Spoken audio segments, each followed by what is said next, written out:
Hey you guys, welcome to my channel, or welcome back if you are new.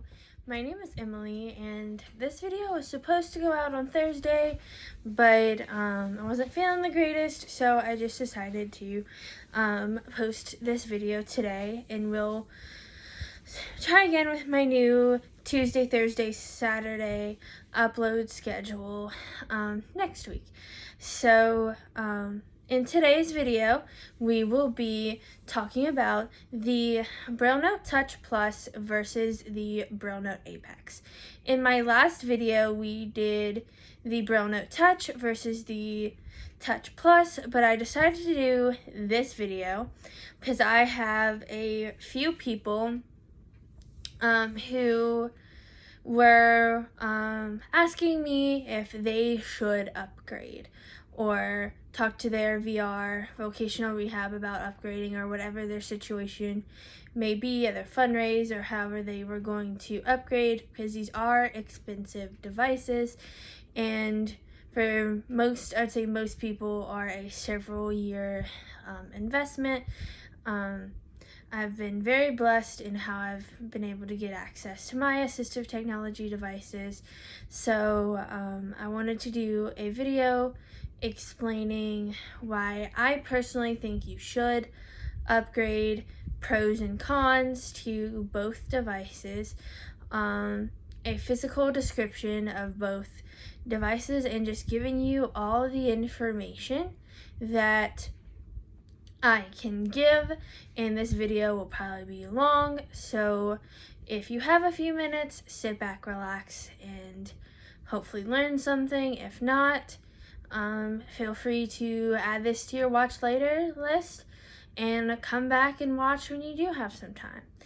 But we are going to start with some kind of basic information about both devices and a physical description of both. So I have both devices on each side of me on the couch, and I will bring them into frame, I think, or at least have them in my lap in front of me, explaining them for the physical description part. So for some information, if you don't know, Humanware makes both of these products.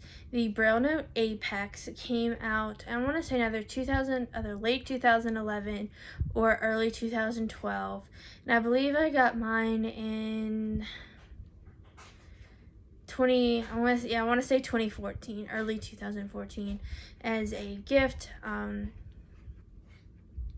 It was purchased through a fundraiser, and I really appreciate it. But I used the Apex from 2014 until I graduated high school in 2018, and I still have used it off and on for different things.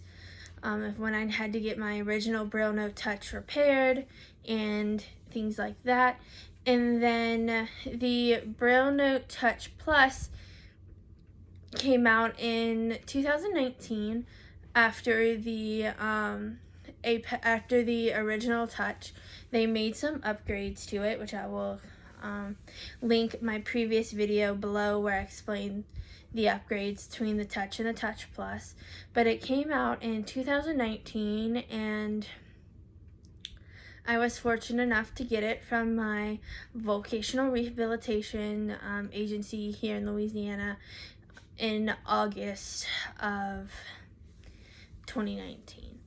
And so here we go. We're going to start with the Apex and some information on the model that I have before we start. I did upgrade my Apex to the leather case that they had at the time for the Apex. So that is what you will see here, is the leather case. And I do have a 32 cell QWERTY model. They did the QWERTY keyboard. They also had a like a Perkins style keyboard, which I will give a little more information to, as it's prevalent in the video, because I did use a BT for about a year, maybe a year and a half, that my school system had, and they wanted me to be able to save my QWERTY Apex. They were not sure what my vocational rehab agency would or would not buy me after high school. So we're gonna start with the physical description. So the case is a magnet case with a zipper compartment, which I have a mask in here because I was bringing it somewhere one day, and a couple of things that I don't remember what they are, probably stuff from high school that I need to clean this case out, and a few different thumb drives, which I need to also test and see what worked. But I like the fact that this is zipper. It's one of the things I miss from the Apex is the zipper cases. But once you open the magnets on the case and flip it under, on the front of the device when it's facing you is the 4 signature thumb keys that are on all humanware devices. And then next is the 32 cell braille display, because that's the model I had.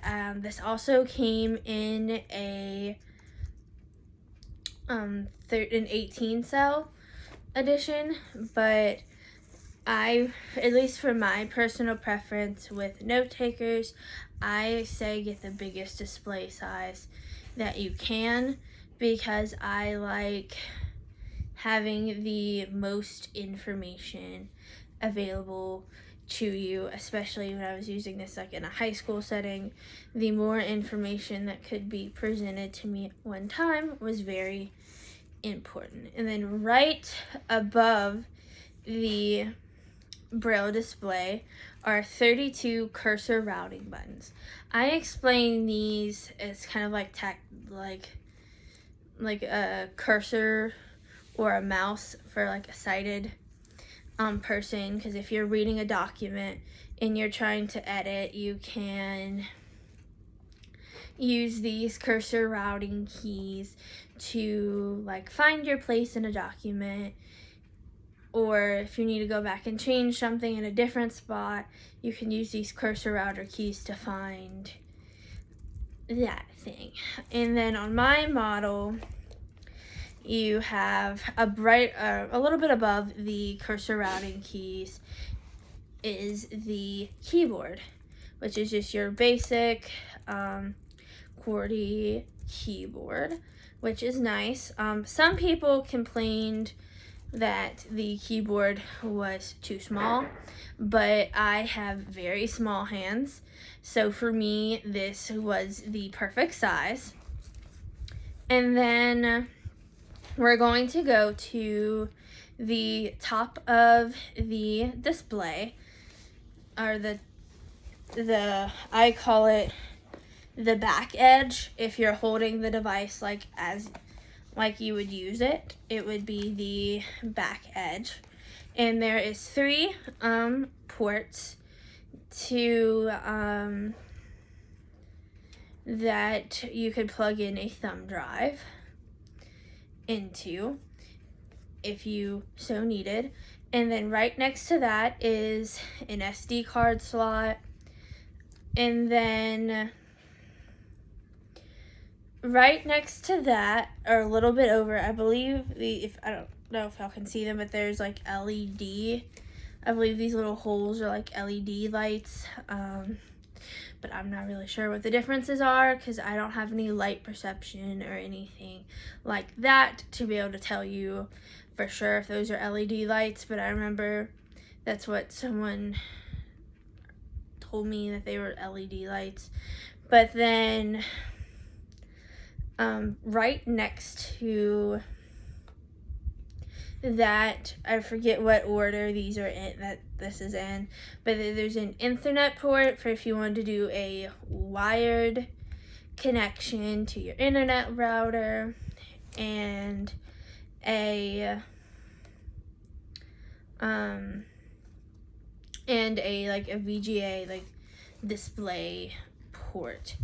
And then the way that this is facing the camera, we're gonna go next to the left edge, but if you're facing it to you, like with the braille display facing you,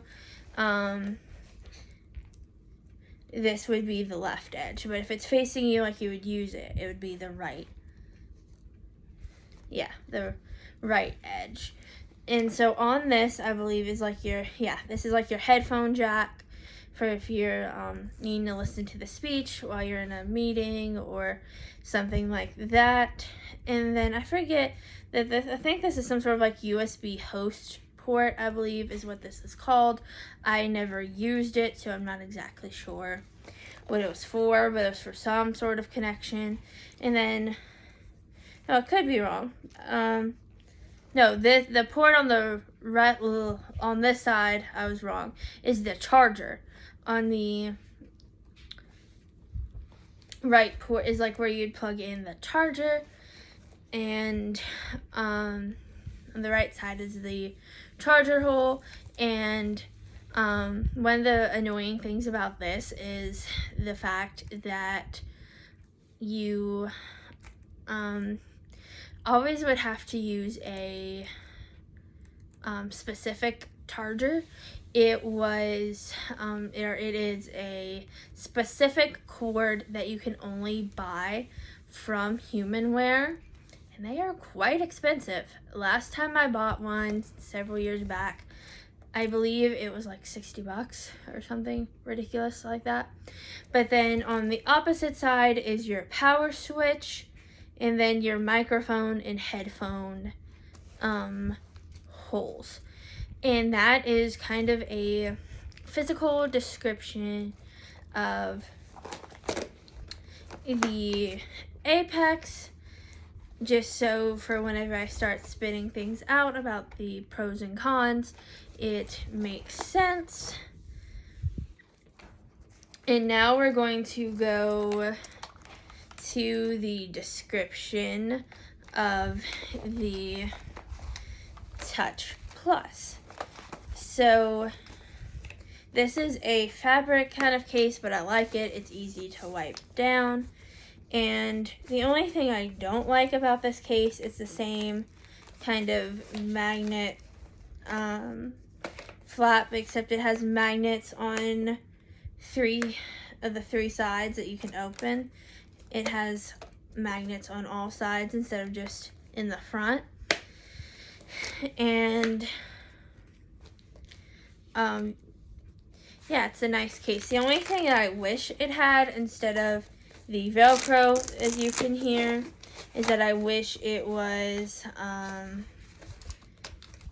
a zipper.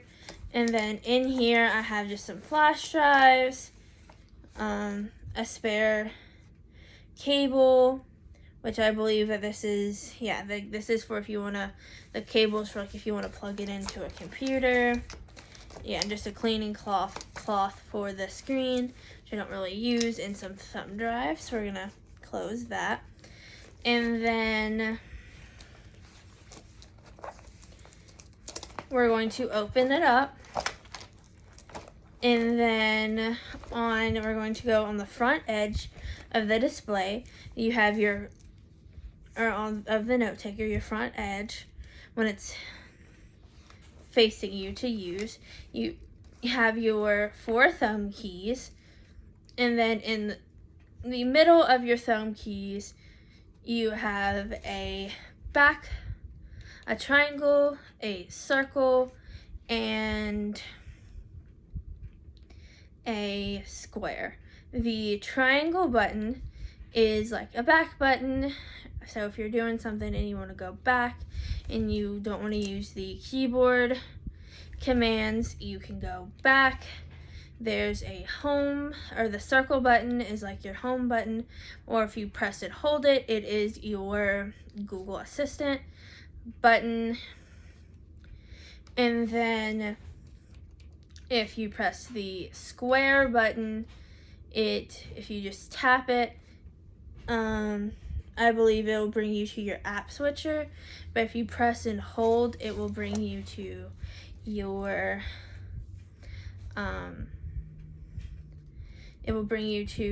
like help menu. And then above it or on the actual front face of the note taker, you have your 32 cell display, since, like I've mentioned before, that this would be what I would recommend that you get. And then you have the cursor routing keys again, and then this is a Perkins style keyboard. To me, I like this keyboard.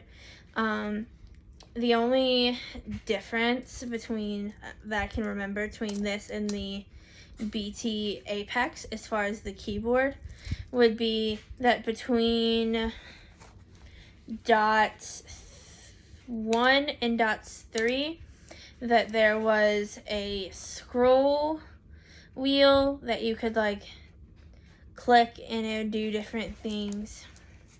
So that was the only difference there.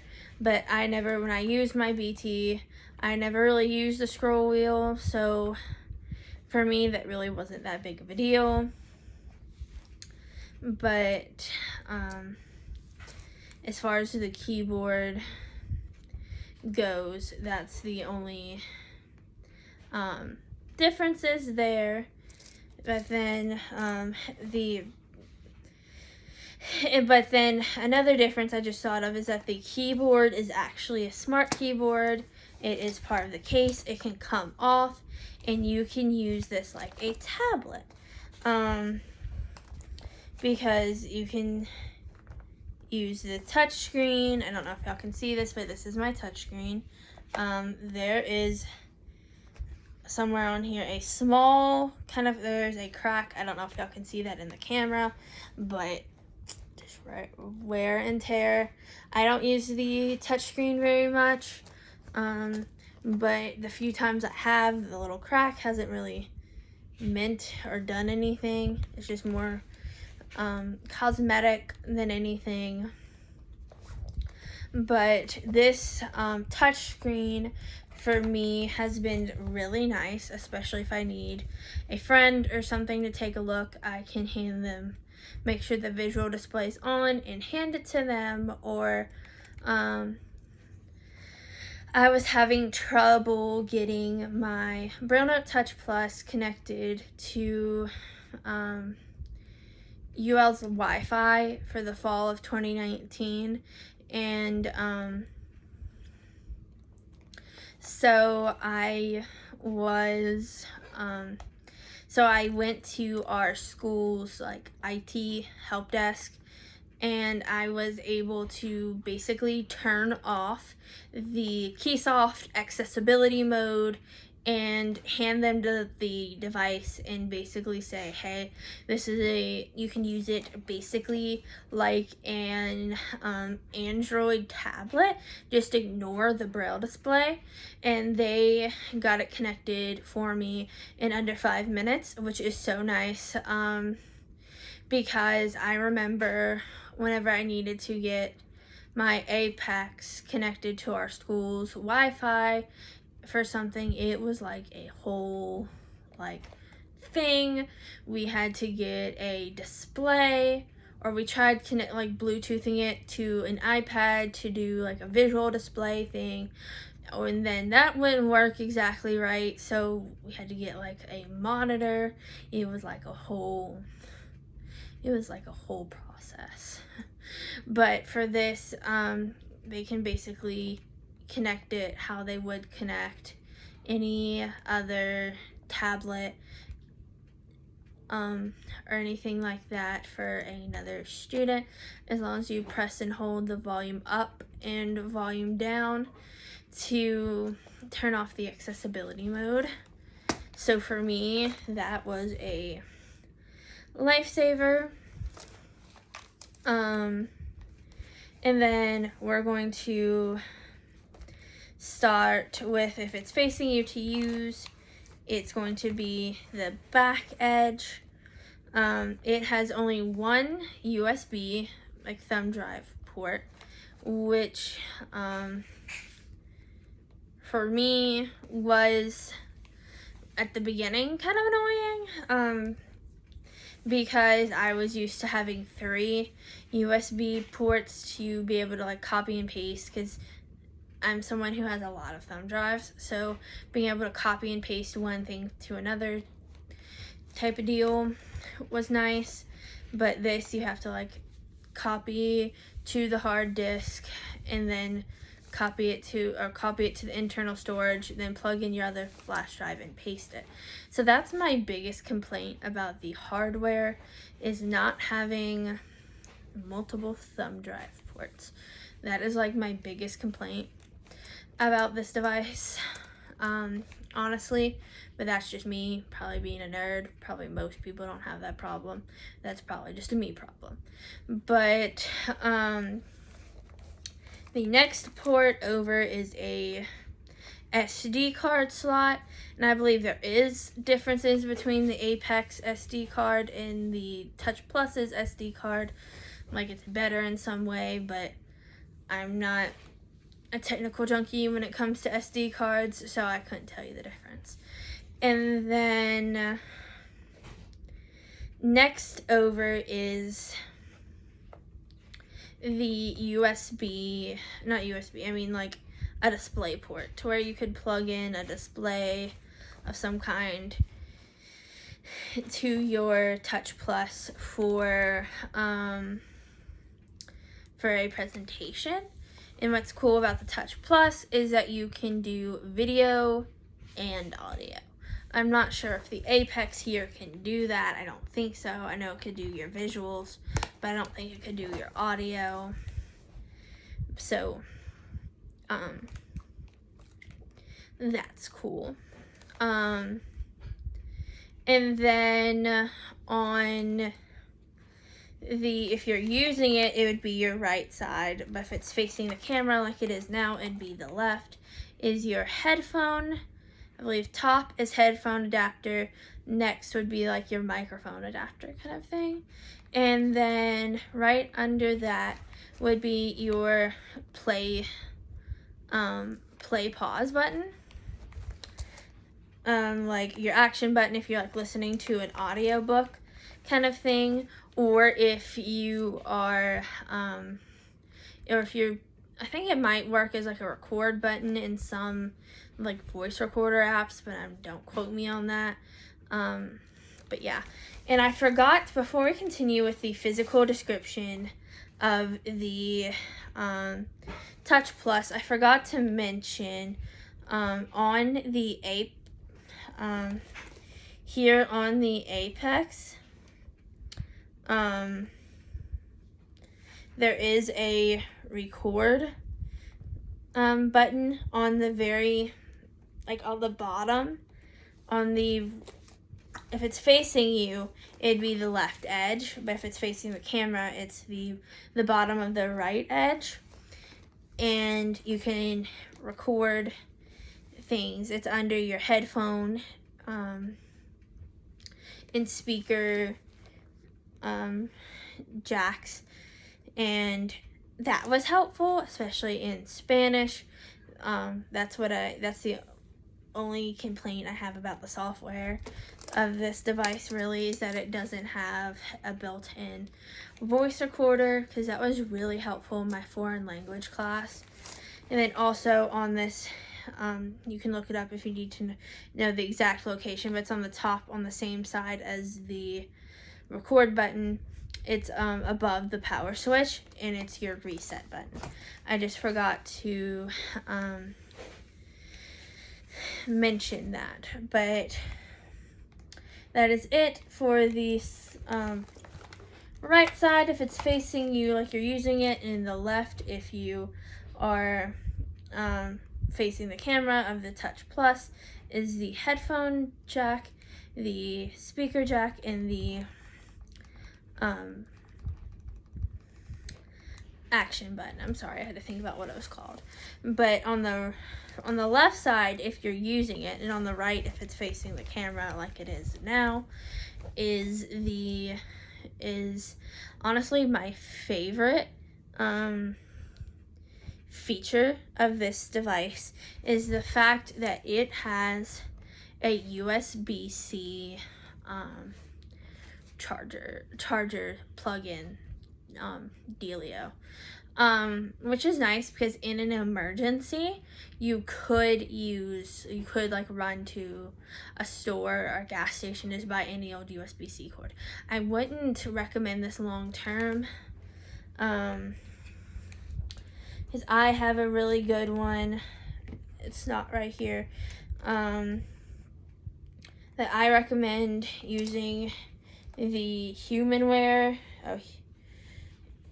branded one if you can. I also have a Samsung one right here because this takes a lot of power to charge. So for long-term use, I would recommend like a really good at least a 10-watt block and a really good cord, because that's what's going to help your device last a longer time. So I would recommend that. I think this is the one from Humanware right here. Yeah, and this is, if you can see it, this is the one from Humanware. It's a nice sized block. It is a nice cord. So it's really awesome that you can use any cord in an emergency, but just make sure for long-term use it's a good brand, good quality, and make sure your block is more than 10 watts, because I have ran into some issues where if it didn't have 10 watts, it wouldn't exactly charge very well. So, yeah. And then under that is your power button. Which you'd use to turn on and off the device. It'd also be what you would use to troubleshoot and reset the device. And then just under that is your power up and down switches.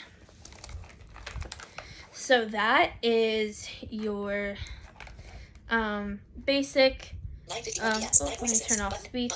That is your physical description of both devices. Now I'm opening my BrailleNote because I wrote down pros and cons of each device, so that way I could tell you my top ones and you can decide for yourself.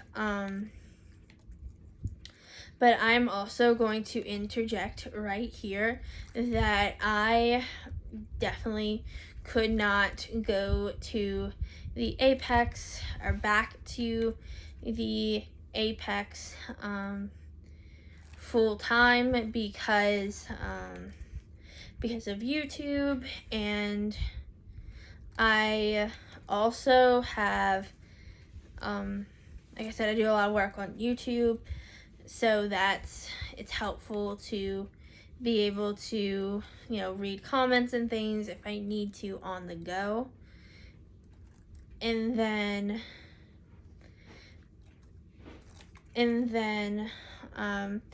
I also have a really cool internship coming up in the month of February that is completely remote, and we use Google Docs. So it's nice. It's been nice to be able to, it's going to be really nice to be able to read my assignments for this internship and things like that in a Braille first way. But I'm going to do a video in the future explaining my internship, but let's stay on topic with this for now. But I would say pros, we're going to start with pros of the Apex. That it has, I've mentioned this before, but it has 3 USB ports, which has been awesome before, or have been awesome for copying and pasting things on flash drives and things like that. And pro number 2 that I've also mentioned would be that it had a voice recorder built in. And then another pro for me anyway is the QWERTY version. I could get more help, or it was good for me anyway. I shouldn't say more, but it was good for me, especially who was, when I got it in like 8th and 9th grade, I was just kind of getting the hang of, I know I'm kind of late, don't make fun of me, but 8th and 9th grade, I was getting the hang of the QWERTY keyboard, and so having a QWERTY Apex kind of made me practice, I feel like, a lot more than it would have if I just had, like on the Touch Plus, a Braille style keyboard, because I prefer doing things with Braille than with a with a normal computer. So I feel like it made me learn the keyboard but still have native access to Braille. So Humanware, if you ever watch this, next generation, please make the insides of the Touch Plus, like the smarts, the software, all the things, but with a QWERTY option. I miss it. But let's move on. That's another argument and thing for another day, because I could not go back to the Apex full time just for the QWERTY keyboard.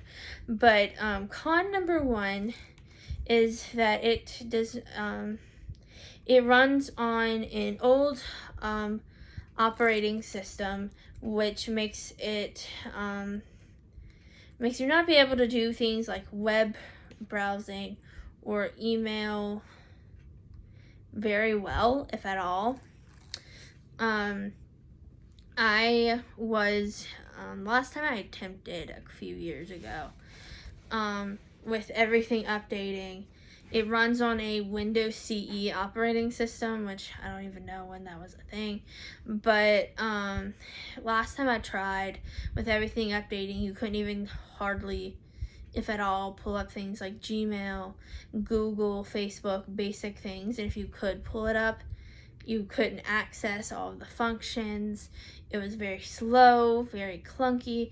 I could never depend on it, even in its prime, for things for school. If it would load, it would take like 20 minutes to load, and it wouldn't guarantee you access to everything on the website. And even with the Touch, you had some issues because of the version of Firefox that they were using. But with the Touch Plus, with you having access to Chrome, you can get on, I would say, 90% of websites and have 90% of success, which is awesome, because I love getting on websites and accessing things in a Braille first way. Like, there are still some issues that you might need a phone or a laptop for, but it's definitely heading in the right direction. But the Apex, no, it would not work. And like I said, with the current world and the situation that it's in, you need something that you can depend on for email and things like that. And then con number 2 is that you do not have access to apps like Google Drive, YouTube, or Zoom, which I never really thought I would like doing things like Zoom and things like that on the BrailleNote, but it was awesome, especially when doing things like Humanware a while back had a whole bunch of like webinars and things like that on the Touch Plus, and it was so awesome just to be able to have my headphones plugged in, be on Zoom, and be listening to their speech or lecture, whatever you want to call it, on said information that they were giving that day, and be able to open a keyword document and have it all on one device, and then it be in a Word document, and me be able to, if a friend needed it because they missed it, I'd be like, yeah, I can email you that Word document.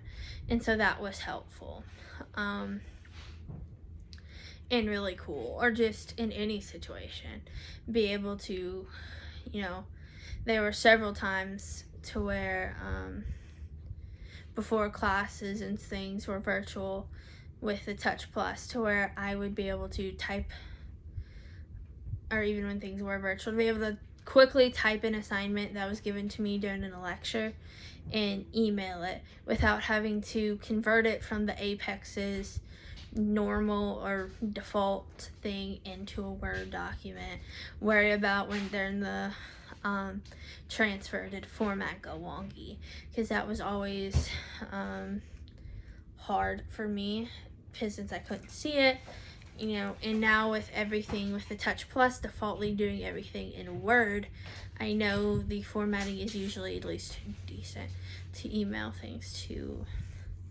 a teacher. But yeah, next we're going to do pros and cons of the BrailleNote Touch Plus. And pro number one is that you get access to apps like YouTube in a Braille first way, which I've mentioned as me as a YouTuber and things like that. It has been super nice to be able to research things on YouTube and do all those kinds of things in a Braille first way. And then the second thing I wrote down as a pro, which was added, I believe, I want to say in September of 2020, is the fact that you can finally open what I want to call them, text PDFs, accessible PDFs that have text in them. You can finally open them on the BrailleNote Touch Plus. I've personally, I know several people asked for this for years, even back in the Apex days. We asked for PDFs. We need to be able to read PDFs quickly and efficiently without having to transport them into Word and possibly losing important information or something like that. But now we can, and I am all for it. That's another reason. I've heard a lot on Facebook groups about people wanting to go back to the Apex, like in Humanware defaulting back to that. It's not going to happen, but they want it to. And PDFs, y'all must have not ever had to deal with PDFs if y'all want to go back to the Apex, because that used to be bad. Even on the original Touch, it was not a fun time, because you would have to either A, find an app on your phone,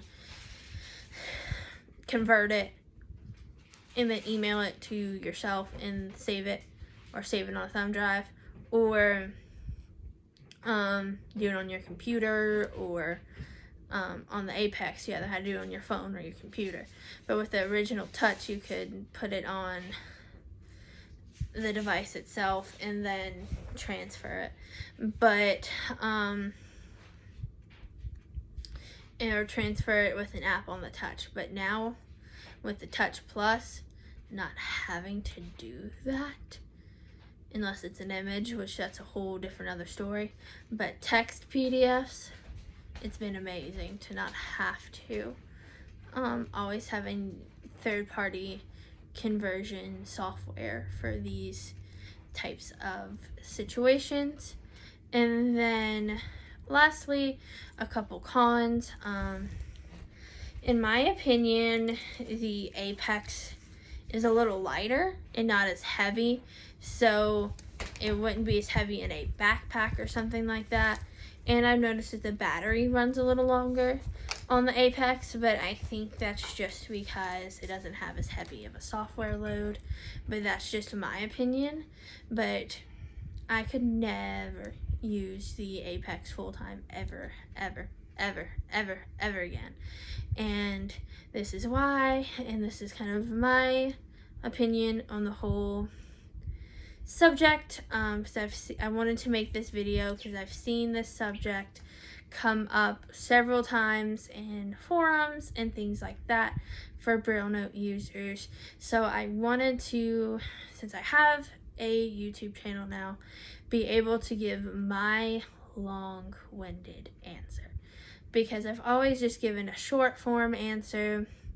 But as y'all have probably learned, I am passionate about my technology and why I like to use certain things and do things certain ways.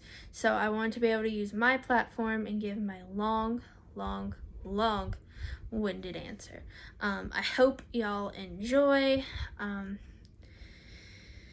My goal is hopefully on Tuesday, I'm either going to, depending on if I finish the book I'm reading, either give y'all my thoughts on the first Percy Jackson book if I finish it, because I know I'm late to the game, but I want to do Percy Jackson and the Lightning Thief opinion in 2021, but I'm not sure if that's going to come on Tuesday or Thursday, but that's coming soon.